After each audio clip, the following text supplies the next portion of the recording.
మురళీమోహన్ గారిని మాట్లాడవలసిందిగా రిక్వెస్ట్ చేస్తూ ఉన్నాం.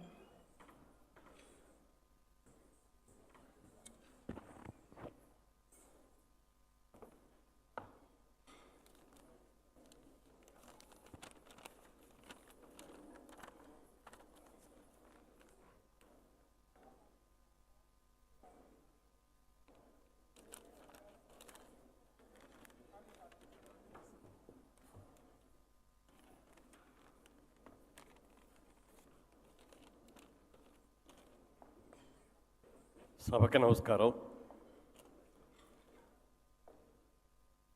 ఈ రోజున ఈ కార్యక్రమానికి ముఖ్య అతిథిగా వచ్చినటువంటి మన తెలంగాణ రాష్ట్ర అసెంబ్లీ స్పీకర్ గౌరవనీయులు గడ్డం ప్రసాద్ కుమార్ గారికి ఈ ప్రత్యేకమైన కార్యక్రమానికి వచ్చినందుకు వారిని మా అప్రణ తరఫున, మా నారాయణకో తెలంగాణ తరఫున, ముఖ్యంగా నా తరఫున కూడా వారికి హృదయపూర్వకంగా మా అభినందనలు తెలియజేస్తున్నాం.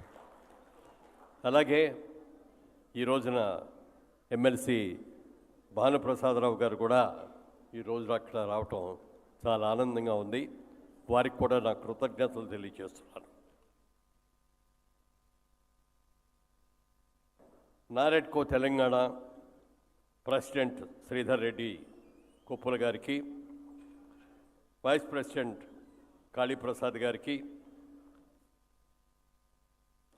అలాగే గోపాలకృష్ణ గారికి, ఆర్ వెంకటేశ్వరరావు గారికి సెక్రటరీ జనరల్, సుధాకర్ రెడ్డి గారికి ట్రెజరర్, వేదికను అలంకరించిన మిగిలిన పెద్దలకు,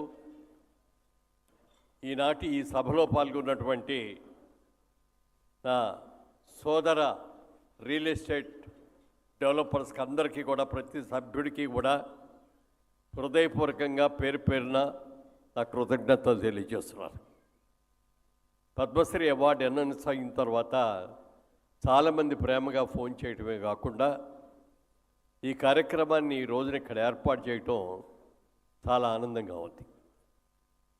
చాలా సభల్లో పాల్గొనే అవకాశం వచ్చింది. చాలామంది ఇచ్చిన సత్కారాలని అందుకునే అవకాశం కూడా వచ్చింది. అవన్నీ ఒక ఎత్తు అయితే, ఇవాళ జరిగిన ఈ కార్యక్రమం నాకు మహా ఇష్టమైన కార్యక్రమం. ఎందుకంటే ఏ వ్యక్తికైనా ఆ కుటుంబంలో ఉన్న సభ్యులందరూ కలిసి మరి తమ అభినందనలు, ఆశీస్సులు అందజేస్తూ చేసిన ఏర్పాటు చూస్తే మన ఇంటి పెద్దల్లాగా మీరు అందరూ కూడా చేసినందుకు పేరు పేరున అందరికీ నా హృదయపూర్వకంగా కృతజ్ఞతలు తెలియజేస్తున్నారు.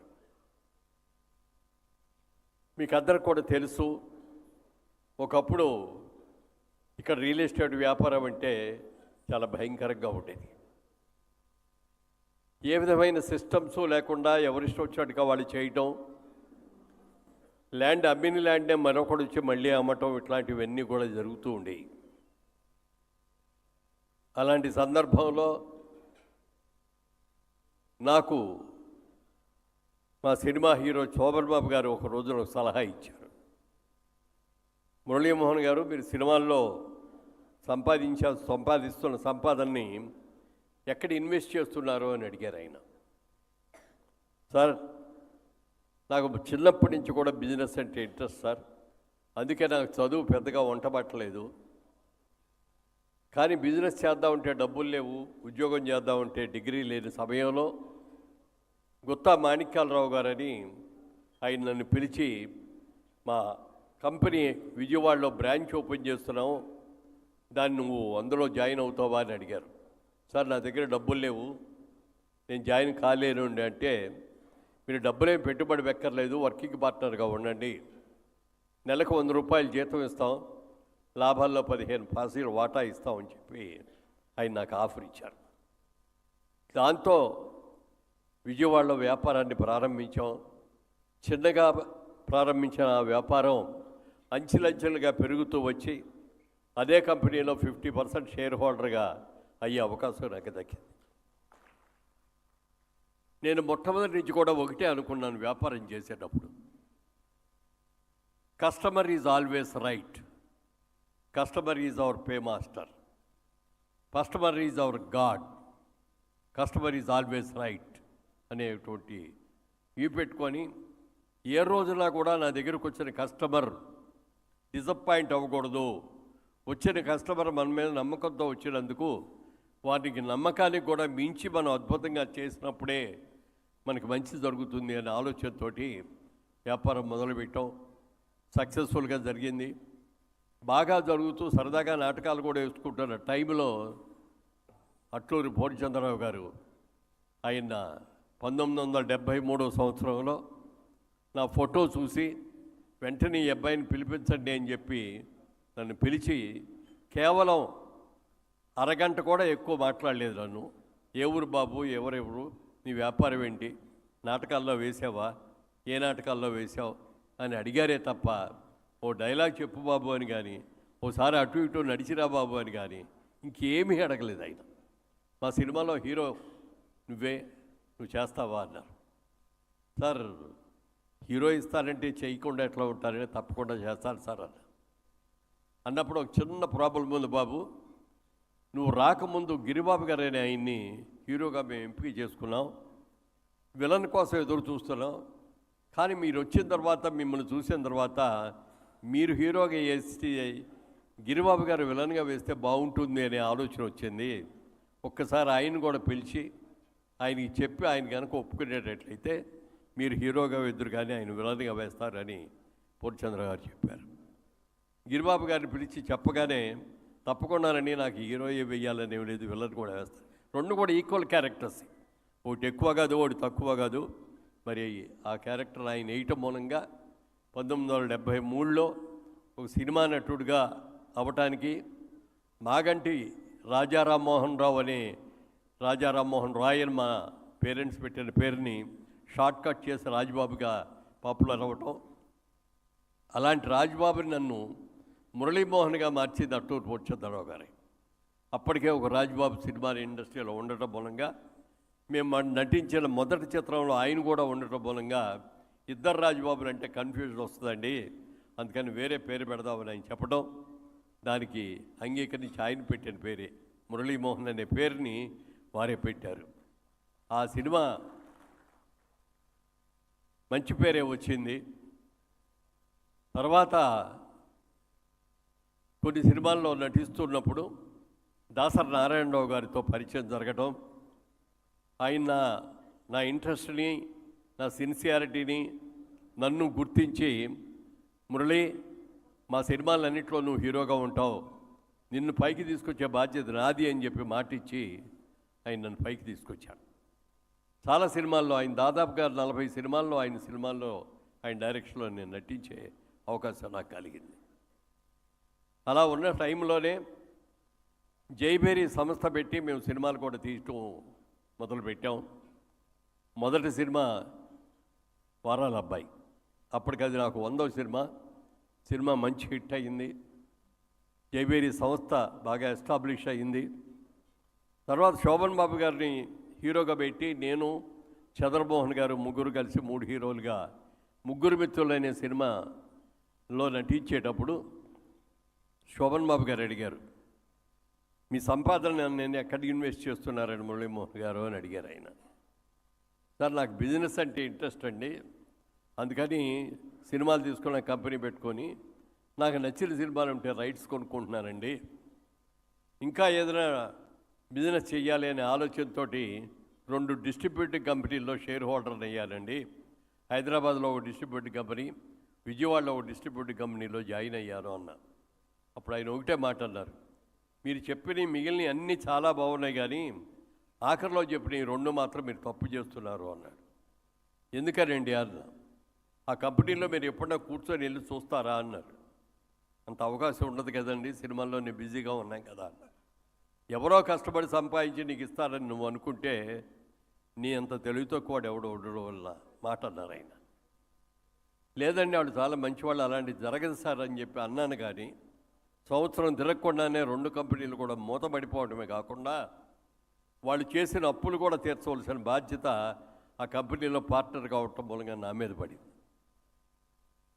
సరే ఆ అప్పులన్నీ తీర్చేటప్పటికి అప్పుడు దాకా నేను సంపాదించిన డబ్బులన్నీ అయిపోయాయి.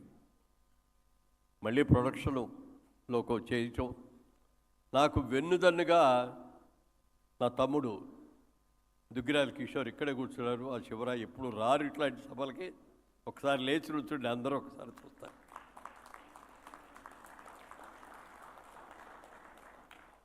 శ్రీరాముడికి అంత మంచి పేరు వచ్చింది అంటే ఎందుకు అంటే ఆయనకి లక్ష్మణుడు లాంటి తమ్ముడు ఉన్నాడు కాబట్టి అంత మంచి పేరు వచ్చింది అన్నారు. రాములు వారి కంటే కూడా మరి లక్ష్మణుడు ఎంతో కష్టపడ్డాడు, ఎంతో పేరు తెచ్చుకున్నాడు. నా విషయంలో కూడా నా తమ్ముడు నాకు లక్ష్మణుడు లాంటి వాడే. మరి ఏదైనా మంచి పేరు వస్తే నాకు, ఏదైనా చెడ్డ పేరు వస్తే ఆయన తీసుకునేవాడు. అలా సినిమా ప్రొడక్షన్ అద్భుతంగా చేస్తూ మరి ఈ రోజున ఈ స్టేజ్కి రియల్ ఎస్టేట్లో కానీ దీంట్లో కానీ ఎదగటానికి కారణం, అలాగే మా అబ్బాయి అమెరికాలో MBA చేసుకొని వచ్చి, బాబు సినిమాల్లో ఆఫర్స్ వస్తున్నాయి, మరి ఏంటి యాక్ట్ చేస్తావానంటే నాకు సినిమాలో ఇంట్రెస్ట్ లేదు, నేను వ్యాపారమే చేస్తాను అంటే, అప్పటికి రియల్ ఎస్టేట్ వ్యాపారం చేస్తున్నాం ఆల్రెడీ. దాంట్లోనే ఉండి నాడు రామ్మోహన్ మా అబ్బాయి. సరే,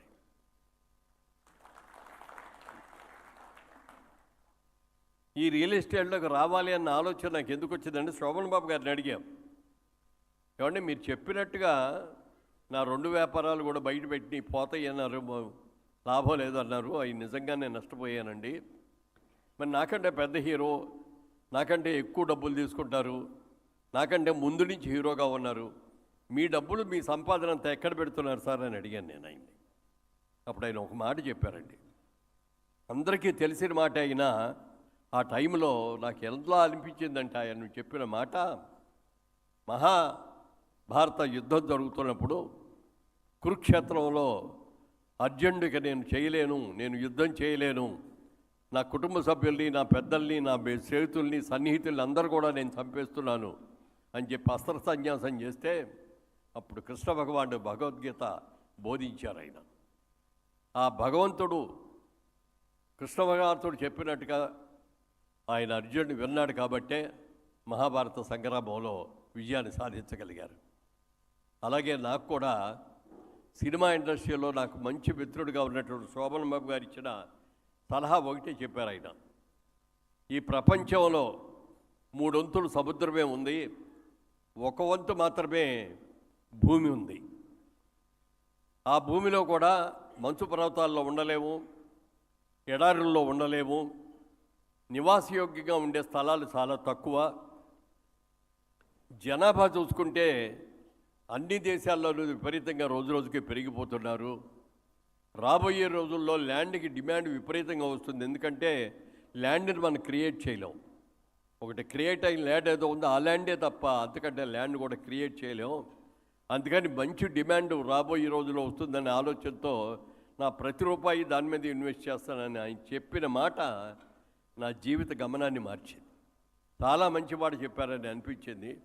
ఆ రోజున కృష్ణ భగవానుడు అర్జునుడికి ఎలా చెప్పాడో నాకు శోభన్ బాబు గారు అలా చెప్పారని అనిపించి హైదరాబాద్ వచ్చిన తర్వాత రియల్ ఎస్టేట్ వ్యాపారం చేద్దామని అనుకున్నప్పుడు మిత్రులు చాలామంది రకరకాలుగా చెప్పారు, మీరు తొందరపడి దిక్కండి, ఇక్కడ వ్యాపారం సంగతి మీకు తెలీదు, ఇక్కడ అందరూ రౌడీలు గూడాలు కూడా చాలామంది ఉన్నారు, వాళ్ళందరితో కూడా మీరు తట్టుకోలేరు, మీకు బ్యాడ్ నేమ్ వస్తుంది, వద్దు అని అంటే, సార్ మీరందరూ ఒకవైపు చూస్తున్నారు కాయిన్కి, నేను కాయిన్కి రెండో వైపు చూస్తున్నానండి. పెళ్ళి అయిన తర్వాత ప్రతి ఒక్కడు కూడా తనకంటూ ఒక మంచి ఇల్లు కట్టుకోవాలని అనుకుంటారు ప్రతి వాళ్ళు, అదొక కళ. ఆ కళని నిజం చేసే వ్యాపారం రియల్ ఎస్టేట్ వ్యాపారం అని నేను నమ్మాను. నీతిగా చేస్తాను, నిజాయితీగా చేస్తాను. నన్ను నమ్మి నా దగ్గరకు వచ్చిన ఏ కస్టమర్ను కూడా డిసప్పాయింట్ అవ్వకుండా చేయటం చేస్తాను అని చెప్పి ఆ రోజున మాట తీసుకోవటం, దాని ప్రకారంగా వ్యాపారం చేయటం జరిగింది. అయితే ఇక్కడున్న వ్యాపారంలో అందరూ కూడా రియల్ ఎస్టేట్ ఎవరికి వాళ్ళు ఎవరెక్కడ చేస్తున్నారో కూడా తెలియదు, ఎవరు ఏం చేస్తున్నారో కూడా తెలియదు. అలాంటి టైంలో ఒక ఆలోచన వచ్చేది, ఎందుకు మనందరం కలిసి రియల్ ఎస్టేట్ వాళ్ళందరూ కలిపి ఒక అసోసియేషన్ ఎందుకు పెట్టుకోకూడదు, మనందరం కూడా ఏదైనా వచ్చినా మనందరం సంప్రదించుకొని ఒకళ్ళొకరు సంప్రదించుకొని ఇందులో మన కష్ట సుఖాలు పంచుకోవడానికి బాగుంటుంది కదా అనే ఆలోచన వచ్చి అప్పుడు నాన్నే రంగారావు గారు సీనియర్ ఆయన రియల్ ఎస్టేట్లో ఉన్న ఆయన వచ్చి మీరు ప్రెసిడెంట్గా ఉండండి సార్ అని అడిగితే మీరు సెక్రటరీగా ఉంటానంటే నేను ఉంటానని చెప్పడం, మా మిత్రులందరూ కూడా మీరిద్దరు కన్ఫర్మ్గా చేయండి సార్ అని చెప్పి వాళ్ళు చేసిన తర్వాత చాలా బాగా చేసాం. అప్పుడు మేమందరం కూడా బగిటే అనుకున్నాం, మనలో మనకి ఏ విధంగానూ పోటీ వద్దు, దేని విషయంలో కూడా పోటీ పడద్దు. పోటీ పడాలి. ఎందుకు పడాలంటే, ఎక్కడ పడాలంటే మనం కట్టే కన్స్ట్రక్షన్లో బెస్ట్ కన్స్ట్రక్షన్, నీకంటే నేను బాగా చేయాలి, నాకంటే ఇంకోటి బాగా చేయాలని పోటీ పడి మంచి వసతులతో బాగా చేయాలి అనే ఒక నిర్ణయాన్ని ఆ రోజున తీసుకోవటం, ఆ నిర్ణయం ప్రకారంగా అసోసియేషన్ల ప్రజలందరికీ కూడా కొన్ని రూల్స్ రెగ్యులేషన్స్ కూడా పెట్టడమే కాకుండా అందరూ కూడా సమర్థలే. రియల్ ఎస్టేట్ వ్యాపారం చేస్తున్నారంటే ఇందులో ఒకటి ఎక్కువ కాదు, ఒకళ్ళు తక్కువ కాదు. అందుకని అప్పుడు ఒక రూల్ కూడా పెట్టుకున్నాం. అమెరికాలో ప్రెసిడెంట్ ఒకసారి 2 సార్లు కంటే ఎక్కువ ఉండటానికి వీల్లేదు. అందుకని రియల్ ఎస్టేట్లో కూడా ఎవరైనా సరే ప్రెసిడెంట్ అయితే 2 టర్మ్స్ మాత్రమే చేయాలి తప్ప అంతకంటే ఎక్కువ చేయకూడదని ఒక రూల్ పెట్టుకొని ఆ రూల్ ప్రకారం చేసుకుంటూ వచ్చాం. ఇందాక మరి పెద్దలు చెప్పినట్టుగా ఈ రోజు వరకు ఇది 35 సంవత్సరాలు అయింది ఈ రియల్ ఎస్టేట్. ఆ రోజుల్లో అప్రడ్ అయినా ఇప్పుడు నారేడ్కో అయినా ఇది ఇన్నేళ్లలో ఒక్కసారి కూడా ప్రతి 2 సంవత్సరాలకి ఒకసారి ఎలక్షన్ జరగాలి. కానీ వాడు ఎంత గర్వంగా వద్దంటే ఈ నారేడ్కో తెలంగాణలో ఇప్పటి వరకు ఒక్కసారి కూడా ఎలక్షన్ అనేది లేకుండా ఉన్న ఏకైక అసోసియేషన్ ఉందంటే ఇది మన నారేడ్కో తెలంగాణ. ఇంత అద్భుతమైనటువంటి క్రమశిక్షణతో ఆ రోజు నుంచి ఈ రోజు కూడా ఈ అసోసియేషన్లో నడిపిన పాస్ట్ ప్రెసిడెంట్స్ అందరూ కూడా వచ్చారు. దాదాపు 9 మంది అయినట్టున్నారు కదా ఇప్పటికీ. అందరూ కూడా బాగా చేయబట్టి, అందరూ కూడా సమానంగా ఉండబట్టి, ప్రతి కార్యక్రమానికి ప్రతిసారి కూడా సభ్యులందరూ కూడా రావటం, ఒకరికొకళ్ళు కష్టసుఖాలు మాట్లాడుకోవటం, ఆ విధంగా చేసుకుంటూ వచ్చాం. ఇవాళ మేమందరూ కూడా ఒక చుట్టాల్లాగా, ఒక ఫ్రెండ్స్ లాగా, ఒక ఆత్మీయుల్లాగా, ఒక బంధువుల్లాగా కలిసిమెలిసి ఉన్నామే తప్ప ఎప్పుడు మాలో ఏ విధమైనటువంటి పొరపత్యాలు లేకుండా ఉండగలిగాం. అలాంటి సోదరులందరూ కలిసి ఇవాళ ఇక్కడ సత్కారం చేస్తున్నారు. ఇప్పుడు ఇంట్లో నా తల్లిదండ్రులు నాకు ఇంటికి పిలిచి, ఒరే అబ్బాయి నువ్వు బాగా పైకి వచ్చావని చెప్పి పెద్దలు సత్కారం చేస్తే ఎలా ఉంటుందో ఇవాళ నాకు అలాగే ఫీల్ అవుతున్నారు. ఇంత మంచి సత్కారానికి మరి మహనీయులు గడ్డం ప్రసాద్ కుమార్ గారు చాలా మంచి వ్యక్తి అండి. ఎంత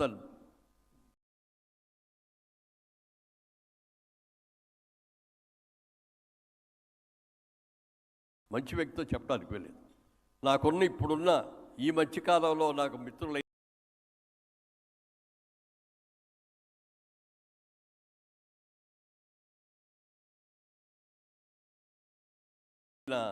గొప్ప మిత్రులు అయినా ఒక ఎగ్జిబిషన్ లాగా పెట్టి ప్రతి సంవత్సరం చేస్తే బాగుంది.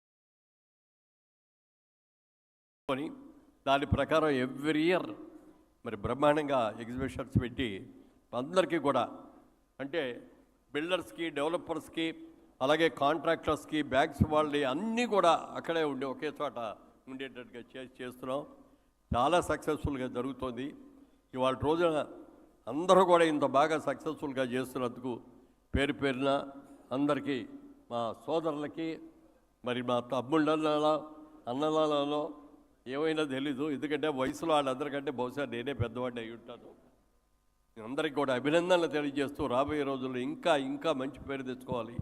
ఇవాళ గర్వంగా చెప్తున్నాను సార్, ఒకప్పుడు ఇక్కడ మల్టీ స్టోరీడ్ బిల్డింగ్లు అంటే ఇక్కడ వాళ్ళు కట్టలేరు, హైదరాబాద్లో వాళ్ళు కట్టలేరు అని చెప్పి మలేషియా వాళ్ళలో, సింగపూర్ వాళ్ళలో ఎవరినో తీసుకొచ్చి ఇచ్చారు. ఇవాళ రోజు నేను ఛాలెంజ్గా చెప్తున్నానండి, ఇవాళ రోజున హైదరాబాద్లో ఉన్న మన రియల్ ఎస్టేట్ వాళ్ళల్లో 60 ఫ్లోర్లు, 70 ఫ్లోర్లు, ఎన్ని ఫ్లోర్లు అయినా కట్టగలిగిన స్తోమత, సమర్థత మనకుంది. మనం ఎవరికి కూడా తక్కువ కాదు, మనం ఎవరికి తీసుకోలేమని చెప్పి ఘంటాపదంగా చెప్పగలం. అలాంటి అద్భుతంగా చేస్తున్నాం. ఇవాళ ఎవరైనా హైదరాబాద్ వస్తే న్యూయార్క్లో ఉన్నామా, ఆంధ్రప్రదేశ్లో ఉన్నామా, తెలంగాణలో ఉన్నామా అని కూడా వాళ్ళకి అర్థం కాని పరిస్థితుల్లో ఇవాళ రోజున చేస్తున్నామంటే మనందరూ కూడా నీతిగా, నిజాయితీగా ఒకరికొక పోటీ పడి చేస్తున్నాం కాబట్టే ఈ విజయాన్ని మనందరూ కూడా సాధించగలిగాం. మరి వాళ్ళ రోజున మన రాష్ట్ర ముఖ్యమంత్రి మరి రేవంత్ రెడ్డి గారు కూడా ఈ చంద్రబాబు నాయుడు గారు ఏ విధంగా అయితే ఐటీ పరిశ్రమను డెవలప్ చేసి సైబరాబాద్ అనే దాన్ని ఎలా నిర్మించారో ఇవాళ రేవంత్ రెడ్డి గారు కూడా న్యూ సిటీ అనే కాన్సెప్ట్ తీసుకొని దీన్ని హైదరాబాద్ని ఇంకా అభివృద్ధి చేయడం కోసం ఎంతో కృషి చేస్తున్నారు. ఇవాళ ఎన్నో సంస్థలు వచ్చినాయి, ఎన్నో ఇండస్ట్రీస్ వచ్చినాయి. అలాగే రేవంత్ రెడ్డి గారు రేపు ఈ నెలే మరో 10 రోజుల్లో అనుకుంటా ఆయన కూడా అమెరికా వెళుతున్నారు.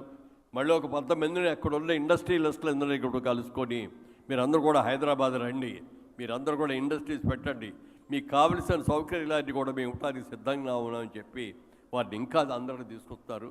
రాబోయే రోజుల్లో భారతదేశంలోనే నెంబర్ 1 సిటీగా హైదరాబాద్ అవుతుంది, తెలంగాణ అవుతుందని చెప్పి నేను మనస్ఫూర్తిగా ఆలోచన.